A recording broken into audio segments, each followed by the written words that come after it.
Buenos días a todos. Es una enorme alegría verlos a todos ustedes en este almuerzo.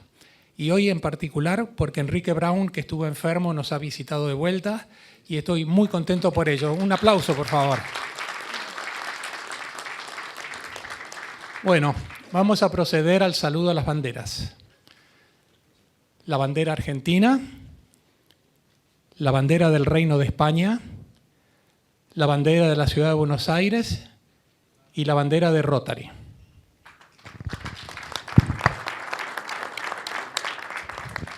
Tomen asiento, por favor.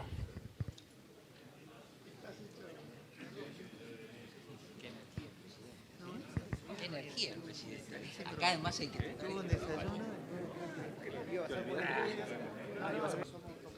Vamos a proceder con el informe de la semana.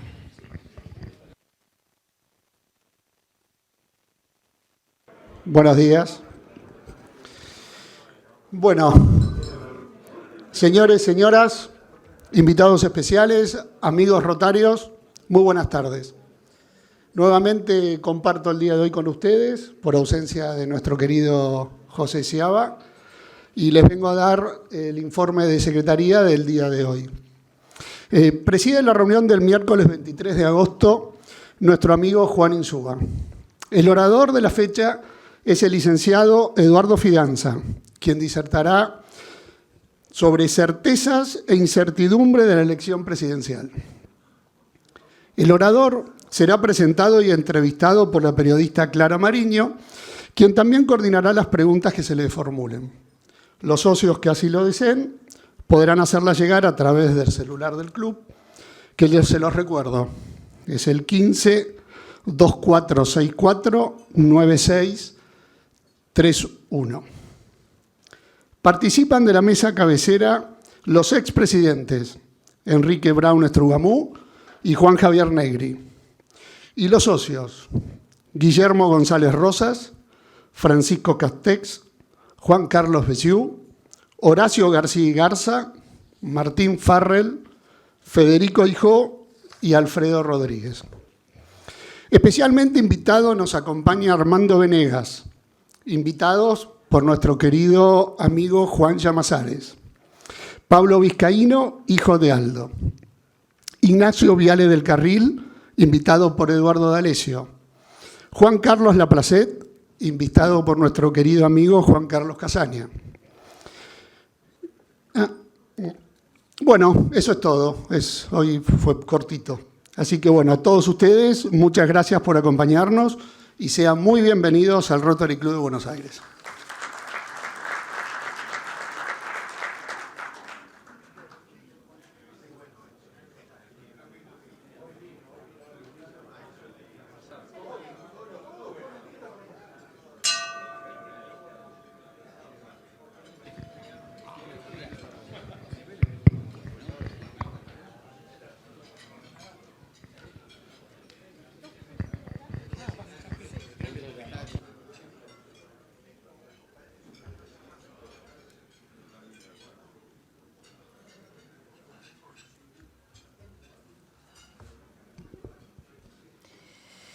Hola, buenas tardes.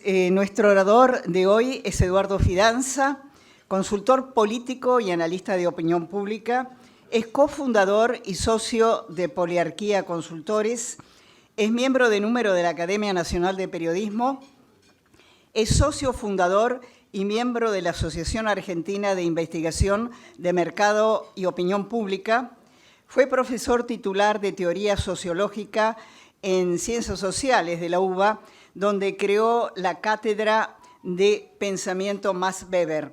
Es columnista de perfil y coeditor del libro Argentina, una sociedad anómica. Eduardo, es un gusto escucharte. Acá hay unos anteojos. Míos, son tuyos, bueno. Okay. Acá todo. Voy a poner mi cronómetro, De acuerdo. porque si no... No, pero yo... 25 minutos tengo. Sí, 20, 25. Bueno, 20, 25, vamos a poner el cronómetro. Buenas tardes a todos. Gracias al Rotary de Buenos Aires por la invitación, en especial a mi amiga Bettina Yapur. Bueno, me toca un momento particularmente difícil. Yo sé que después de los resultados electorales que tuvimos, hay mucha ansiedad por tratar de obtener una explicación. Yo tal vez los desilusione, porque si ustedes esperan que yo hable de números o esperan que haga especificaciones sobre las chances de los candidatos, yo pensé que tal vez eso lo podíamos charlar en las preguntas. Opté por otra cosa. Mi charla se llama Certezas e incertidumbres de la carrera presidencial y opté, como no voy a poder hablar de certezas, opté por elegir una certeza y de elegir una incertidumbre. Ahora, yo les quiero decir algo. No quiero hablar ni a favor ni en contra de nadie, quiero tratar de ser objetivo. Mi análisis es un análisis sociológico y político, no es un análisis partidario. Estamos en democracia, todas las opiniones son respetables. Ahora bien, yo voy a empezar con esta certidumbre, que por supuesto es polémica. La democracia del 83, cuando la recuperamos, o sobre la democracia del 83, había un consenso que hoy no podemos reproducir en las mismas condiciones. Eso es un tema de los argentinos, pero también es un tema mundial. Entonces, lo primero que yo quiero decirles es que tenemos que hablar tal vez de una democracia relativa, donde en esa relatividad yo asumo, o yo como orador les digo, bueno, mi concepto de la democracia es una resolución dialogada de los problemas públicos en un contexto de competencia entre partidos, garantizando la libertad de opinión y de asociación, la autonomía de los poderes del Estado, pero también, acorde con el artículo 14 de la Constitución, el bienestar de la sociedad. Lo que yo voy a decir es que la democracia inaugurada en el 83, de la cual Raúl Alfonsín fue el paradigma, era la democracia que, según Alfonsín, con la democracia se podía comer, se podía educar, se podía sanar.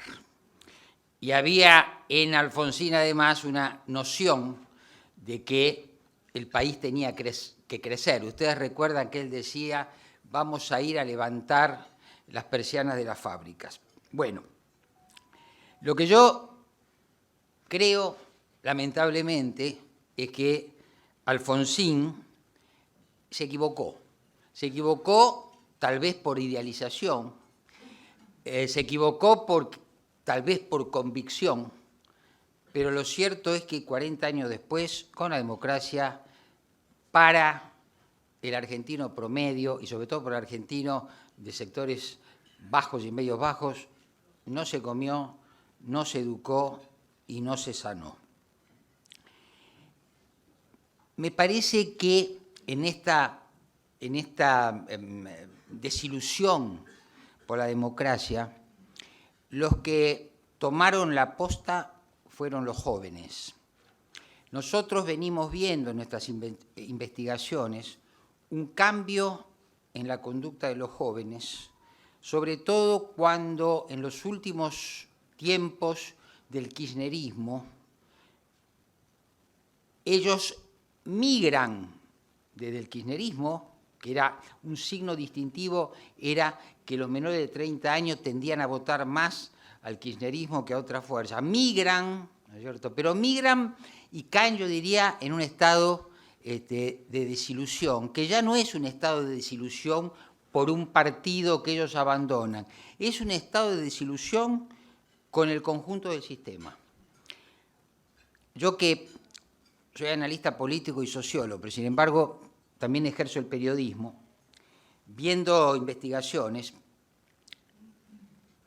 dije, los jóvenes de clase media alta se están yendo del país y los jóvenes de clase media baja se están yendo del sistema. ¿Por qué los de clase media alta se están yendo del país? Porque si los chicos o las chicas tienen una buena enseñanza universitaria, manejan idiomas, ¿no es cierto?,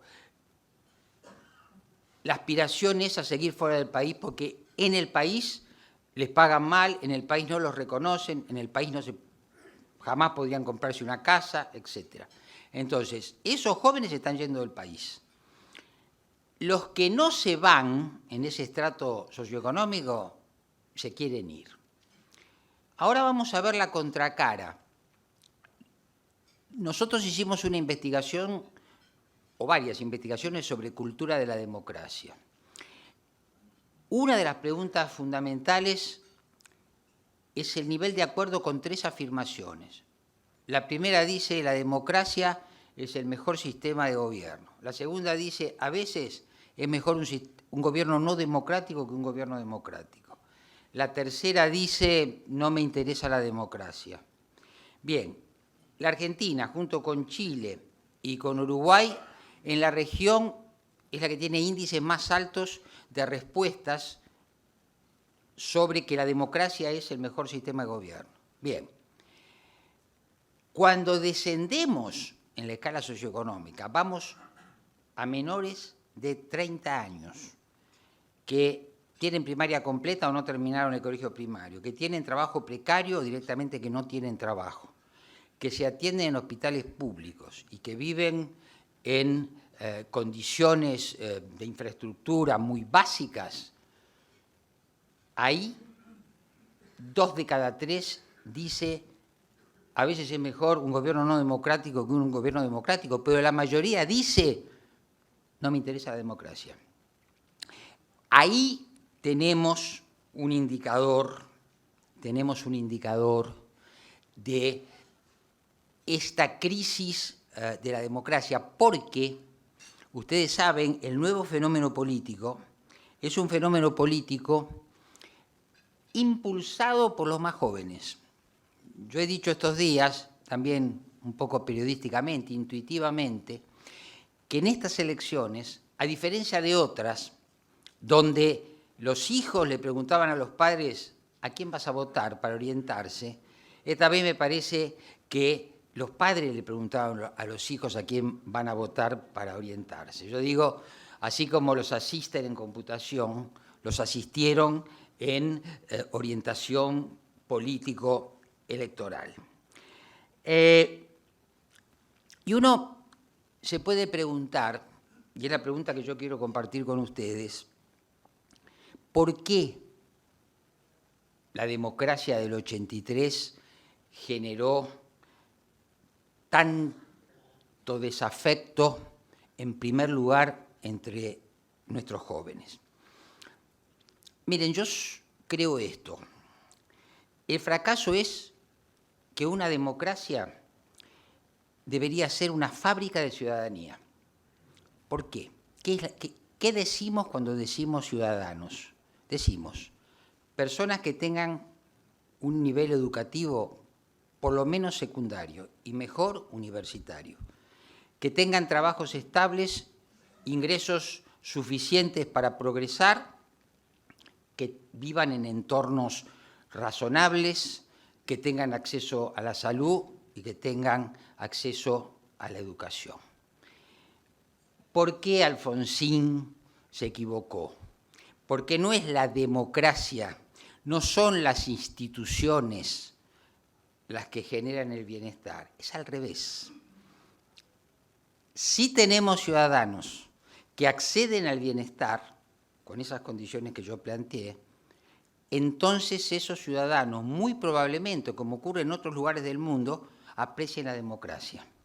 Entonces, tenemos que dar vuelta a la causalidad, ¿no es cierto? Un país que además está estancado socioeconómicamente, un país que no tiene moneda, un país que si nosotros le preguntamos a la gente por el sistema de justicia, dicen, la justicia, si tenés plata, sí, alguien como yo me tengo que poner en la cola y la justicia no me atiende nunca, ¿no es cierto?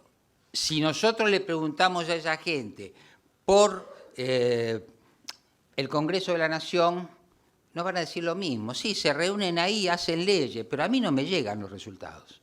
Entonces quiero decir, ahí tenemos un déficit. No tenemos aprecio a la democracia porque no tenemos ciudadanos, o en tal caso, los ciudadanos son 1 de cada 3 argentinos. Y eso, estadísticamente, lo que nos arroja es malestar con el sistema político. Porque además, la gente que valora la democracia, en general, dice, bueno, es el mejor sistema de gobierno. Cuando le preguntamos, bueno, pero ¿cómo evalúa la eficacia de la democracia? 2/3 dicen negativamente. ¿Por qué? Porque los resultados no me llegan. Aquí ha habido un tema sobre el que yo creo que tenemos que reflexionar.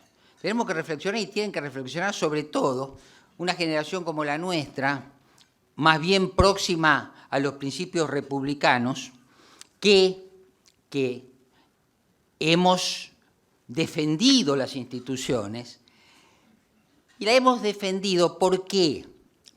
Porque esta democracia cuestionada tuvo 2 interpretaciones a lo largo de estos años. Una fue la interpretación más clásica, la que vamos a llamar republicana, la que exponía Alfonsín. La otra es la interpretación de la democracia con el sesgo electoral. Una es más propia del no peronismo, la otra es más propia del peronismo.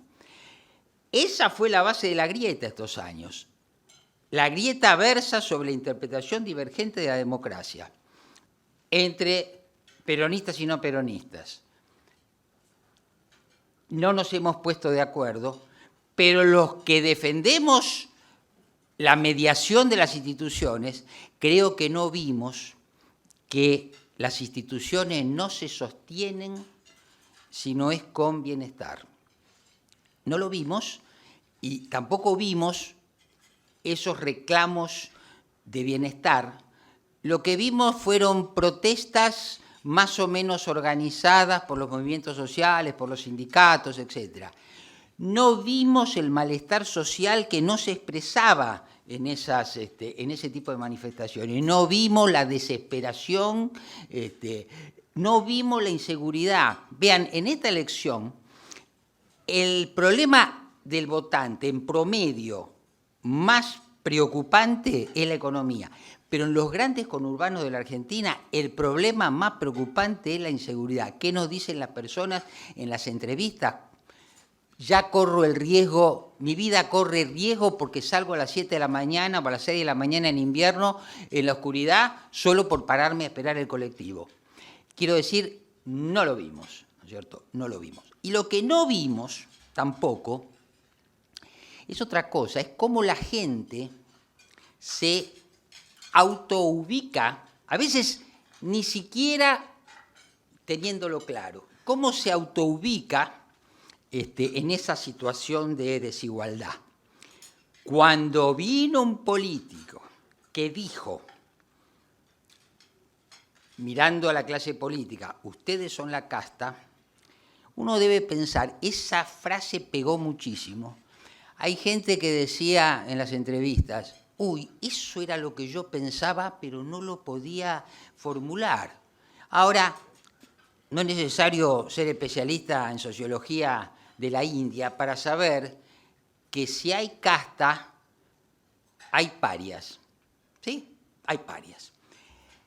La gente, en mi interpretación, mucha gente se sintió paria y dijo, los parias no tenemos ningún privilegio, porque todos los privilegios los tiene la casta. Quiero decir, ahí están los fundamentos de lo que vimos el pasado 13 de agosto y de lo que probablemente veamos, si no el 22 de octubre, sí el 19 de noviembre. Yo no tengo, y no voy a dar por seguro, ninguna prospección electoral, pero tal como han quedado las cosas y tal como es, ¿no es cierto?, el espíritu o digamos así, el estado de opinión en este momento, uno puede decir esos escenarios son muy probables. Ahora, voy a introducir otro tema. Acá les estuve hablando de la contradicción entre instituciones y bienestar. Pero ahora quiero agregar otra cuestión para hacer un poquito más complejo el análisis. Es la discrepancia entre progreso y gobernabilidad. Cuando uno habla de gobernabilidad en un país como la Argentina, no está hablando de calidad institucional, no está hablando de gobernanza, no está hablando de calidad de gobierno. Uno está hablando de la capacidad de conducir un gobierno para que no haya un estallido social, la capacidad de conducir un gobierno para que se pueda llegar al fin del gobierno sin un alto nivel de conflictividad, etc. ¿Vieron esa frase que se dice últimamente sobre todos los gobiernos? Estos no llegan. Esa es la evocación del riesgo de ingobernabilidad que en la Argentina tienen todos los gobiernos, pero más lo tienen los gobiernos no peronistas. De los 3 gobiernos no peronistas en los últimos 40 años, 2 terminaron antes de tiempo y uno concluyó, y uno de los logros fue haber batido el récord histórico de permanencia, que el antecedente anterior era Alvear en los años 20. Quiere decir que hay un tema con la gobernabilidad. Por algo, mucha gente del sentido común de los argentinos dice, este país solo lo puede gobernar el peronismo. Pero hay una base empírica para sostener esto. Y ahora voy a decir, tenemos gobernabilidad y tenemos progreso.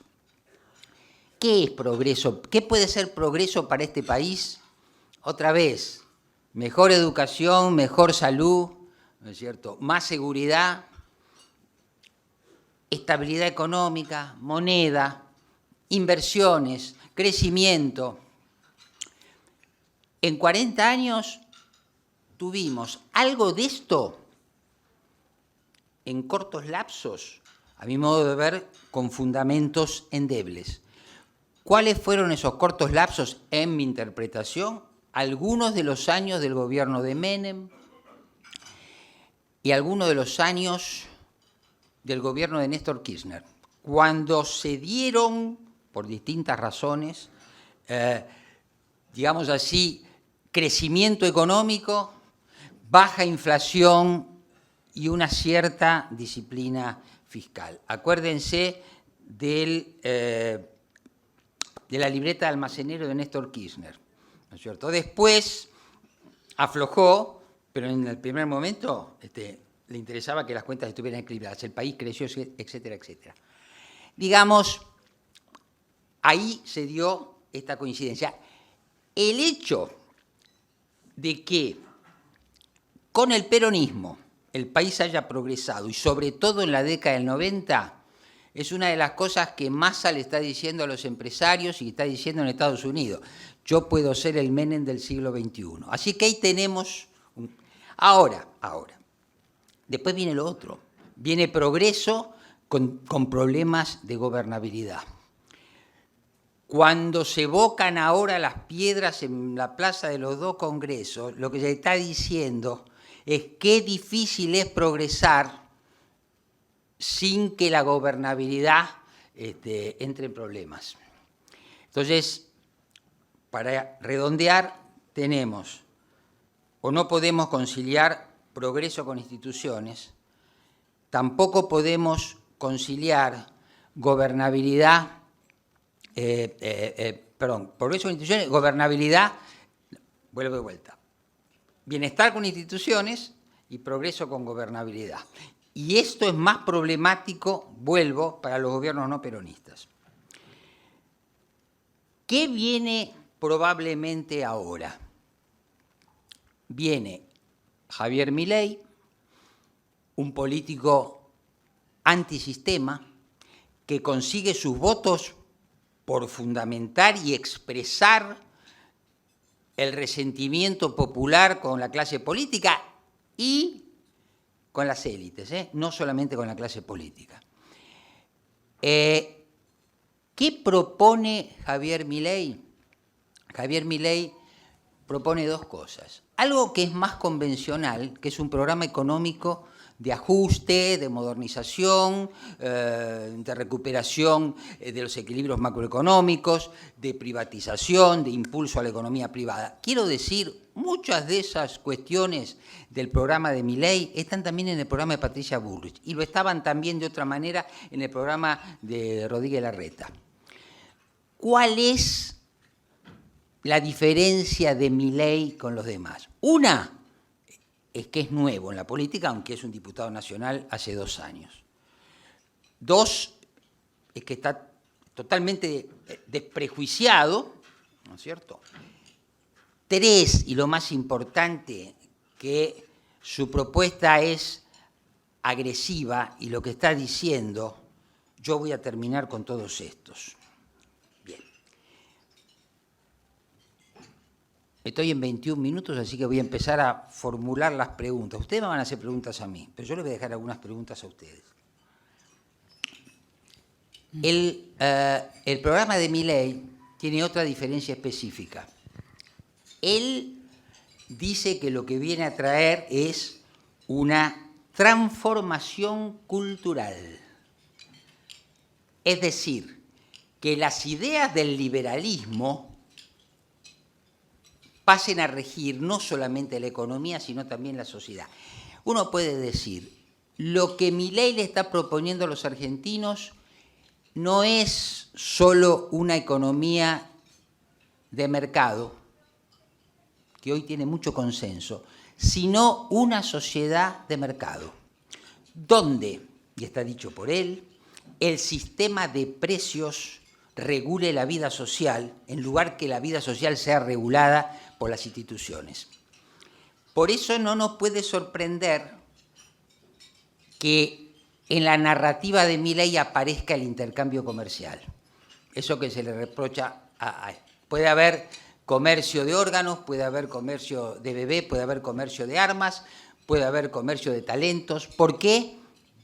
Porque el valor lo asigna el mercado. El valor lo asigna el mercado. Primera pregunta que yo les dejo a ustedes.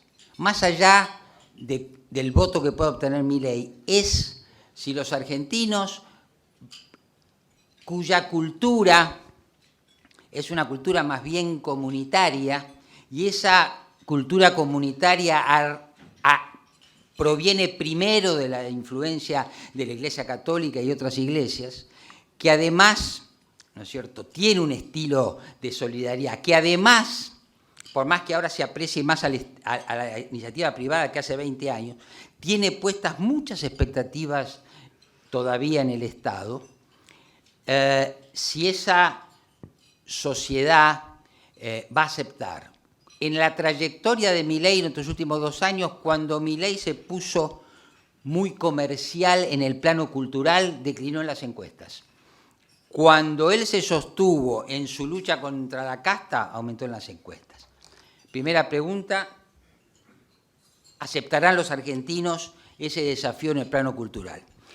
Segunda pregunta, si el no peronismo, que podría ser como un PP, un Partido Popular de España hoy, si aceptamos que el PSOE podría ser el peronismo, si junto por el cambio, ese no peronismo dentro del sistema tuvo dificultades de gobernabilidad para imponer sus reformas bastante módicas, ¿cómo hará Javier Milei para avanzar con las suyas si además la proyección dice que va a tener 8 senadores y apenas 40 diputados. Ni siquiera va a tener 1/3 de las cámaras. ¿Cómo va a llevar adelante en el plano legislativo estas reformas? Y termino. ¿Y cómo va a ser con las movilizaciones que se van a generar y que van a venir en general del peronismo, de lo que es el peronismo cuando uno está en el poder, esto es sindicatos, movimientos sociales, etcétera? ¿Cómo va a ser con esa oposición social, política, etcétera?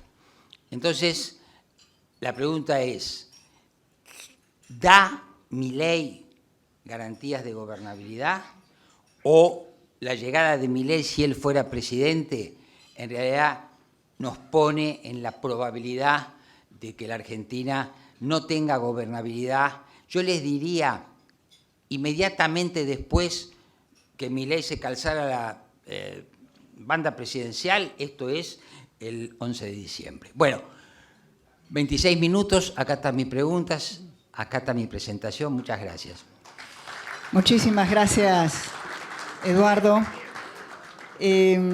Has hablado de Milei. ¿Cómo explicás el porcentaje decepcionante que tuvo Juntos por el Cambio? Bueno,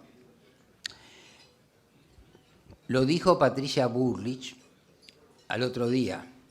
El daño que se infringió Juntos por el Cambio con esa interna se expresó en los resultados del 13 de agosto. Y les agrego algo.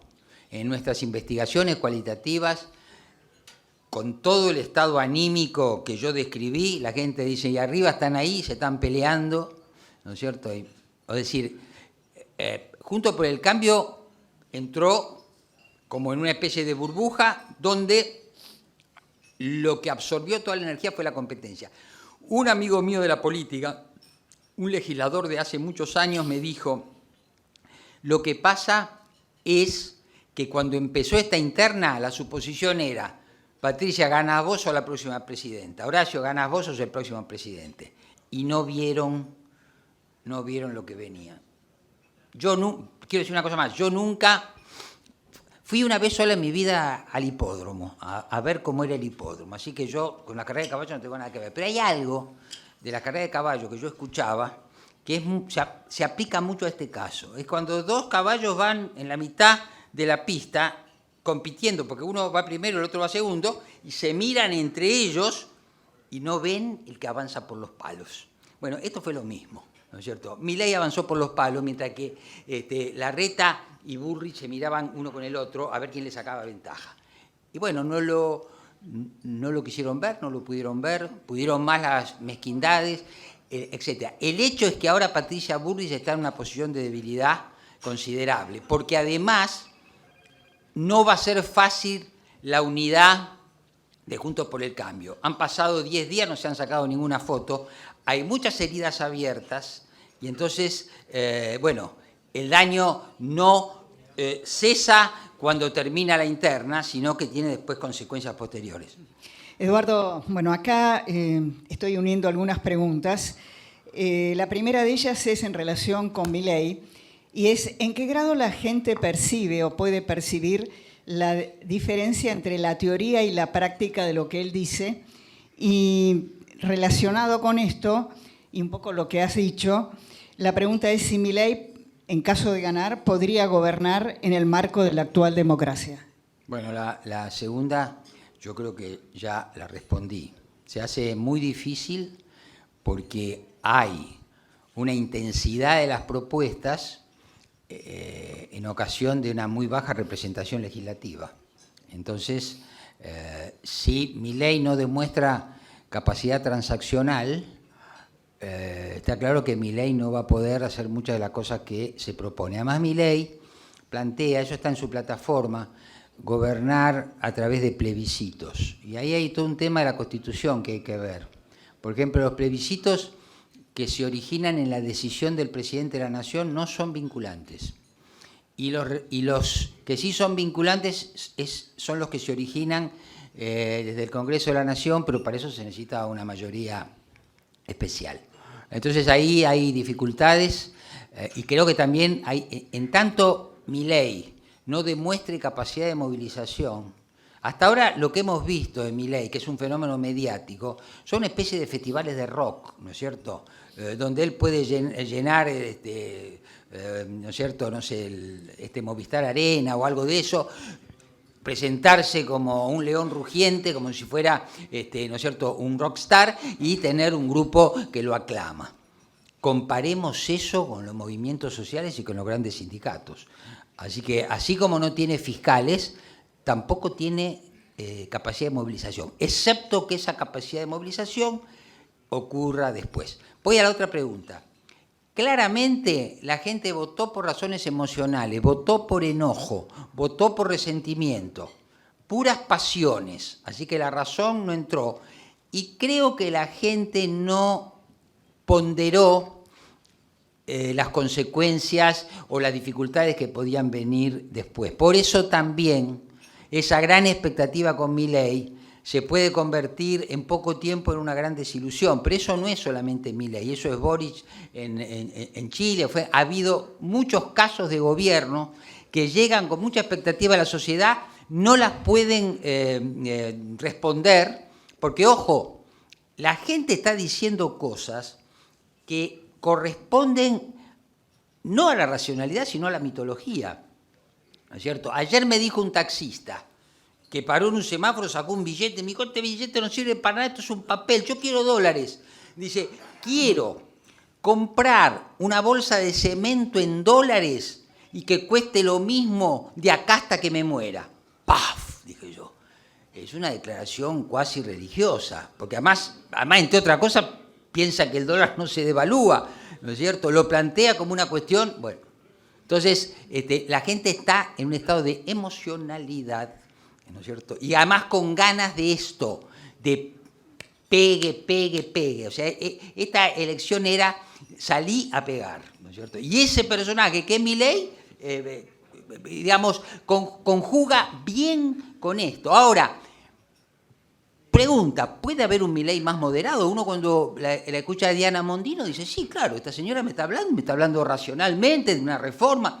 ¿Puede haber un Milei más moderado? Bueno, no sabemos. Yo creo que adentro de la campaña de Milei hay sobre esto una polémica. Por ejemplo, Milei tiene dificultades con el electorado femenino por su propia forma violenta. Entonces alguien le dice, tenés que ir y mostrarte más con Victoria Villarruel. ¿Por qué? Porque ella es mujer, porque es una mujer tranquila, etcétera.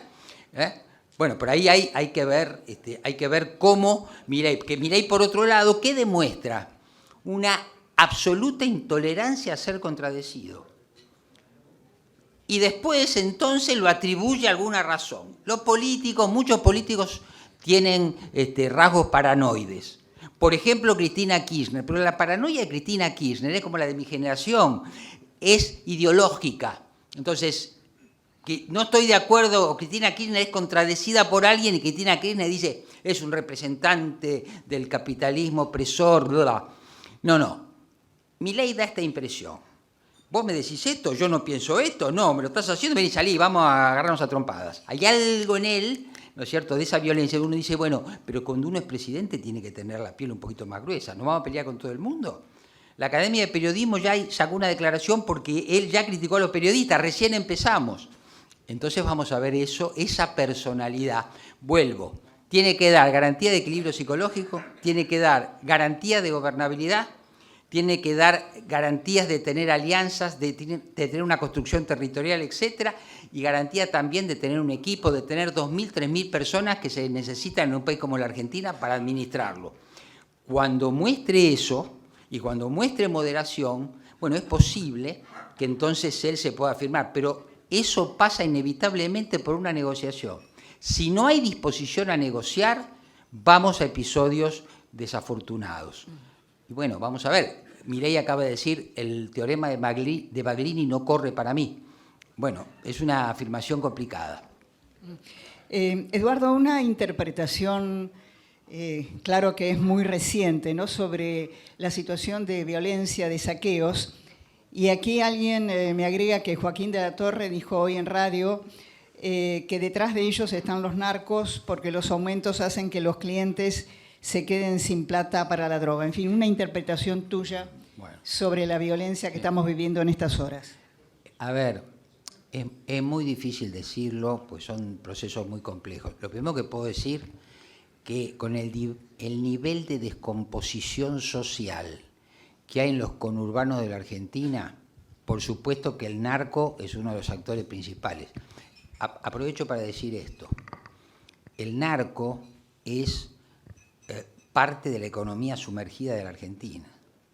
Si supiéramos, se pudiera calcular el PBI del narco, vamos a ver la importancia de esa actividad económica. Sí, que el vínculo entre el narcotráfico y la población de los suburbanas son muy importantes, al punto que hay estudios que muestran que el nuevo puntero es el líder narco del barrio. El otro día hicieron en Santa Fe unos allanamientos y encontraron que el narco que buscaban tenía toda su casa y su galpón lleno de alimentos y cosas que él mismo distribuía, y había testimonios, por lo cual también ayudaba en los sepelios o en internaciones, etcétera, etcétera. Así que el narco y la población suburbana están así. No descarto entonces que el narcotráfico participara. Ahora, yo les voy a hacer otra interpretación, otra vez intuitiva. Si cuando voy a comprar me roban, ¿por qué yo no voy y les robo a ellos? El nivel de desesperación con la inflación es terrible. Quiero decir que cualquiera que junte a 4 o 5 que están desesperados y le diga vamos a robar, van, ¿no es cierto? Van a robar. ¿Qué testimonio de un mercado chino leí esta mañana? Todos los que nos vinieron a robar son los que en otras ocasiones nos vienen a comprar. Se cruzaban con nosotros y se tapaban la cara. Bueno, ahí lo que hay, lo impulse alguien o lo impulse otro, es un fenómeno de descomposición social, de desesperación. Ahora, si el gobierno pretende atribuírselo a Milei, eso no tiene el más mínimo sentido, será un error más. Milei con esto no tiene nada que ver. Así que bueno, creo que es eso lo que está pasando, ¿no? Eduardo, bueno, hay varias preguntas, pero acá me ha llegado una. ¿Cómo has visto el rol de Macri en estas elecciones y el que puede desarrollar a futuro? Bueno, miren, si Patricia Bullrich no llega al balotaje, si Patricia Bullrich no tiene chance de ser presidenta, parte de ese problema, además de la interna irracional que ella protagonizó, yo creo que se lo debemos atribuir a la conducta política de Macri. Y es muy sencillo. Cuando uno analiza de dónde provienen los votos de Patricia Bullrich, ese magro 17%, uno ve que el 80 o 90% de esos votos provienen del electorado que le tiene más afecto a Macri, que nosotros lo tenemos estimado en un 15-17% de la población. De ahí, Patricia Bullrich sacó la mayor cantidad de votos. Ahora veamos la conducta de Macri. Lunes antes de las elecciones, entrevista con Joaquín Morales Solá, elogios a Milei, que 2 días después Milei devuelve diciendo: Macri me llamó para felicitarme por mi desempeño en la campaña, que sigue con la escena de la noche del 13, donde Macri cierra, habla y hace una interpretación que uno puede decir, bien, sumó los votos de Milei y de Patricia y le da casi 60%. Dice, bueno, estos son los valores que quieren los argentinos. Sigue, ¿no es cierto?, por supuesto, Milei le ofrece, en fin, representarlo en el mundo. También hay una escena de Milei con Jorge Macri. Bien. Después viene una desmentida de un personaje que no es Macri, sino alguien de su grupo. Después hay un video de Macri. Miren, Macri, antes de las elecciones y después de las elecciones, le está diciendo a su base política, voten a Patricia, pero también lo pueden votar a Milei. para Bullrich eso es letal. Es letal, porque tiene 17 puntos. Yo hice un cálculo, con que 5 puntos de esos 17 puntos vayan de Patricia Bullrich a Milei, Milei gana en primera vuelta. Porque si a eso le sumo la espuma, Milei gana en primera vuelta. Ahora puedo hacer dos interpretaciones sobre la conducta de Macri. Voy a hacer la interpretación de valores. La interpretación dice, o la interpretación positiva dice, bueno, Macri tiene estas convicciones políticas y es aquí que ve dos representantes que coinciden con esa visión y entonces, bueno, esa es, puede ser. La otra es más maquiavélica. Miren, Macri sabe que si Patricia Bullrich es presidenta, él pasa a un segundo plano. Miren, yo estuve con Patricia Bullrich en esta campaña, ella quiso verme, hablamos, sin que yo le pregunte me dijo, el que tiene que tener claro es Macri, que si yo soy la presidenta, él no va a intervenir. Entonces eso significaría que la presidencia eventual de Patricia Bullrich equivale a un desplazamiento de Macri. A la inversa, una presidencia de Milei, que supondría el fracaso de Patricia Bullrich, le daría a Macri centralidad otra vez en el PRO, porque ya antes doblegó a Rodríguez Larreta. Hay un paralelismo entre Macri y Cristina en esta etapa de su carrera política, donde ellos pueden influir, pero no pueden presentarse a elecciones porque perderían. Hay una relación, digamos así, entre Cristina y Massa, ¿no es cierto? Si Massa fuera presidente, que no lo va a ser, Cristina perdería centralidad, ¿no es cierto? Porque Massa no haría la de Alberto Fernández. Además, después de Alberto Fernández, nadie quiere una presidencia tutelada. Ahora, Macri demostró haber aprendido la política y hacerla. Digamos, como se dice de la política, como se dice de la Iglesia Católica, santa y prostituta, con las dos capacidades contradictorias. Porque en el medio de esto Macri se garantizó la ciudad de Buenos Aires a través de su primo. Es decir, desde el punto de vista de la eficacia de Macri, le sacó unos pasos a Cristina, que quiere hacer lo mismo con Kicillof en la provincia de Buenos Aires, pero todavía no lo logró. Ahora, para concluir, si Patricia Bullrich hace una muy mala elección el 22 de octubre, Macri tuvo mucho que ver con eso. Eduardo Fidanza, muchas gracias. Gracias a ustedes.